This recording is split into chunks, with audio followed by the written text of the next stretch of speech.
చాలా బయట ప్రపంచం చాలా ప్రమాద స్థితిలో ఉంది. వాళ్ళని ఏ విధంగా కాపాడుకున్న పరిస్థితి మనం ఉన్నది. ఒక దుర్గగా పెంచి వాళ్ళకి ధైర్య సాహసాలు పెంచి వాళ్ళను సమాజంలో ఉన్నత స్థితికి తీసుకుపోవాలంటే మంచి విద్యను అందించాలి. మనం సంస్కారాలు అందిస్తేనే ఆ విధంగా వెళ్తారు తప్ప కేవలం డబ్బులు ఆస్తులు అంతస్తులు ఇస్తే అవి నిలువే కూడా. కానీ నేను పాఠశాల గతంలో కూడా రిక్వెస్ట్ చేసిన, ఇప్పుడు కూడా రిక్వెస్ట్ చేస్తున్నా, విద్యతో పాటు మంచి ఉత్తమ సంస్కారాలు చాలా బాగుంటుంది సార్. ఎందుకంటే చదువుతో పాటు ఇంతకుముందు మన ఎంఏ గారు చెప్పారు, రాయడం చదవడం ఎంత ముఖ్యమో జీవితంలో.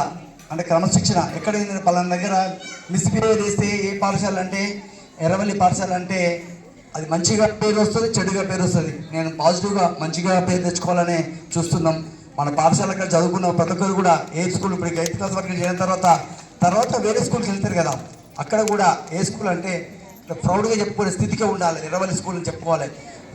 నేను హాస్టల్లో తూప్రాన్లో చదువుకునేది. గత నా జీవితం అంతా హాస్టల్లో 6th క్లాస్ నుంచి మొదలు పెడితే ఇంటర్మీడియట్ దాకా 10th దాకా అక్కడ హాస్టల్లో ఉంటుంటే, ఏ ఊరు అంటే మా ఫలానా జగదీపూర్ మండలికి నుంచి వచ్చినామంటే తూప్రాన్లో చదువుతున్నాం.